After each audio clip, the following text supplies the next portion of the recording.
तो pan card बनवाना है, लेकिन सोचते हैं कि यार ये तो बड़ा झंझट का काम होगा, लाइन में लगना, फॉर्म भरना। बिल्कुल नहीं, आज हम यही देखने वाले हैं कि कैसे घर बैठे सिर्फ अपने मोबाइल फोन से ही पैन कार्ड के लिए आसानी से अप्लाई किया जा सकता है। हाँ, ये बात तो है कि सरकारी कामकाज का नाम सुनते ही लगता है कि कितना मुश्किल होगा, पर अच्छी बात यह है कि आप पैन कार्ड बनवाने के लिए आपको कहीं भी जाने की जरूरत नहीं है। ये सारा काम अब घर बैठे बैठे ही हो जाता है। तो ऑनलाइन अप्लाई करने के फायदे क्या क्या हैं? सबसे पहली बात तो सुविधा।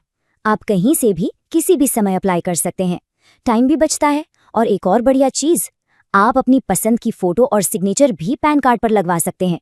ये एक बहुत बड़ा प्लस पॉइंट है। ठीक है, तो इस पूरी प्रोसेस को आसान बनाने के लिए हमने इसे कुछ स्टेप्स में बांट दिया है। हम देखेंगे कि एप्लीकेशन कैसे शुरू करनी है, ज़रूरी जानकारी कैसे भरनी है, डॉक्यूमेंट्स कैसे अपलोड करने हैं, पेमेंट कैसे करना है, और आखिर में NSDL के साथ एक नए अवसर के बारे में भी बात करेंगे। चलिए पहले कदम से शुरू करते हैं। तो चलिए शुरू करते हैं। सबसे पहला स्टेप है NSDL के ऑनलाइन पोर्टल पर जाना। यहाँ पर आपको सबसे पहले कुछ बेसिक डिटेल्स भरनी है। ध्यान रखिएगा, एप्लीकेशन टाइप में new pan Indian citizen form 49A ही चुनना है। फिर अपना नाम, जन्म तिथि और कॉन्टैक्ट डिटेल्स आराम से सही भर दीजिए। अब देखिए, जैसे ही आप ये सबमिट करेंगे, स्क्रीन पर एक टोकन नंबर आएगा। ये बहुत ज़रूरी है, इसे कहीं लिख कर रख लीजिए या आप स्क्रीनशॉट ले लीजिए, क्योंकि अगर नेट चला गया या कुछ हुआ तो इसी नंबर से आप वापस अपना एप्लीकेशन शुरू कर पाएंगे। ठीक है, टोकन नंबर सेव हो गया। अब चलते हैं फॉर्म के मेन पार्ट पर, जहां हमें अपनी पर्सनल डिटेल्स डालनी है। अब यहाँ पर सिस्टम आपको दो ऑप्शन देगा। पहला है eKYC वाला, जिसमें सब कुछ आधार से अपने आप ले लिया जाता है, पर उसमें पैन कार्ड पर सिग्नेचर नहीं आता। दूसरा ऑप्शन है स्कैन्ड इमेजेस वाला, जिसमें हम अपने मर्जी की फोटो और सिग्नेचर अपलोड कर सकते हैं। हम इसी दूसरे ऑप्शन को फॉलो करेंगे ताकि कार्ड बिल्कुल वैसा बने जैसा हम चाहते हैं। इस स्टेप में आपको अपने आधार के आखिरी 4 अंक डालने हैं और आपका नाम बिल्कुल वैसा ही लिखना है जैसा आधार कार्ड पर लिखा है। और हाँ, यहाँ एक ऑप्शन भी मिलता है कि कार्ड पर आप अपने पिता का नाम चाहते हैं या माता का, तो वो भी आप यहाँ चुन सकते हैं। इसके बाद आपको अपनी इनकम का सोर्स बताना है। अगर कोई स्टूडेंट या हाउसवाइफ है तो नो इनकम चुन सकते हैं। फिर अपना पता डालिए और फिर आता है AO कोड। अब ये AO कोड क्या होता है, ये सुनकर घबराना नहीं है। ये बस आपके एरिया का टैक्स ऑफिस कोड होता है। वेबसाइट पर ही आपको सर्च का बटन मिल जाएगा। बस अपना स्टेट और शहर चुनिए और कोड अपने आप आ जाएगा। ओके, अब आता है सबसे ज़रूरी स्टेप, डॉक्यूमेंट्स अपलोड करने का। यहाँ पर थोड़ा ध्यान देना होगा, क्योंकि अगर फाइल का साइज या फॉर्मेट गलत हुआ तो एप्लीकेशन अटक सकता है। और यहाँ पर सबसे आसान काम ये है कि आप पहचान के प्रूफ, एड्रेस के प्रूफ और डेट ऑफ बर्थ के प्रूफ, इन तीनों के लिए सिर्फ अपना आधार कार्ड ही यूज़ कर लें। इससे काम बहुत सिंपल हो जाता है। अब देखिए, यहाँ साइज का ध्यान रखना बहुत ज़रूरी है। जो आपकी फ़ोटो है और जो सिग्नेचर है वो 50 KB से ज़्यादा का नहीं होना चाहिए, और जो आधार कार्ड की PDF फाइल आप बनाएंगे वो 300 KB से ज़्यादा की नहीं होनी चाहिए। अगर फाइल बड़ी हो भी जाए तो कोई बात नहीं, बहुत से ऑनलाइन टूल्स हैं जहाँ से आप इसे आसानी से छोटा कर सकते हैं।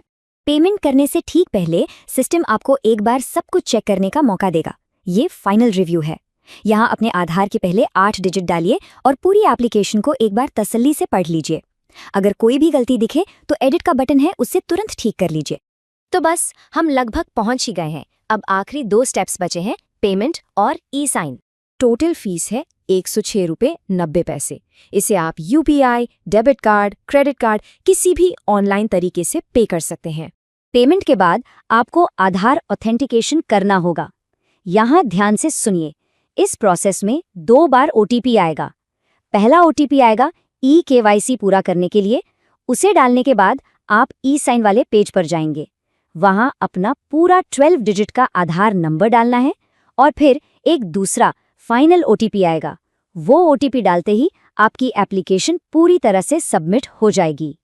और बस काम पूरा हो गया। आपकी एप्लीकेशन सक्सेसफुली सबमिट हो चुकी है।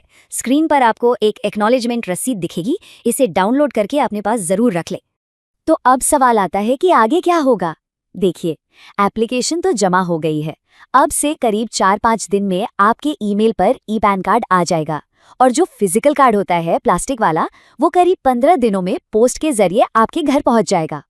तो देखा आपने, कितना आसान था ये पूरा प्रोसेस। अब जब आप ये सीख ही गए हैं तो क्या कभी सोचा है कि इसी जानकारी से आप दूसरों की मदद भी कर सकते हैं और इसे एक मौके में भी बदल सकते हैं। जरा सोचिए, हमारे आसपास कितने ही लोग हैं जिन्हें शायद ये ऑनलाइन प्रोसेस थोड़ा मुश्किल लगता हो। अगर आप चाहें तो आप उनकी मदद कर सकते हैं और इस सर्विस को देकर एक छोटा मोटा काम भी शुरू कर सकते हैं। तो ये जानकारी देखने के लिए आपका बहुत बहुत धन्यवाद। देखिए, अगर आप भी एक फ्री NSDL आईडी लेना चाहते हैं तो नीचे URL दिया हुआ है, और हाँ, डिस्क्रिप्शन में भी इसका लिंक आपको मिल जाएगा।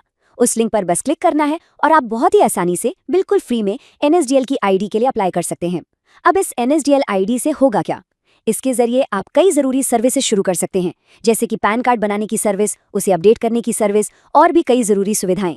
ये सारी सर्विसेज बहुत ही आसानी से चलती हैं और आप अपनी दुकान से या अपने सेंटर से इन्हें आराम से शुरू कर सकते हैं।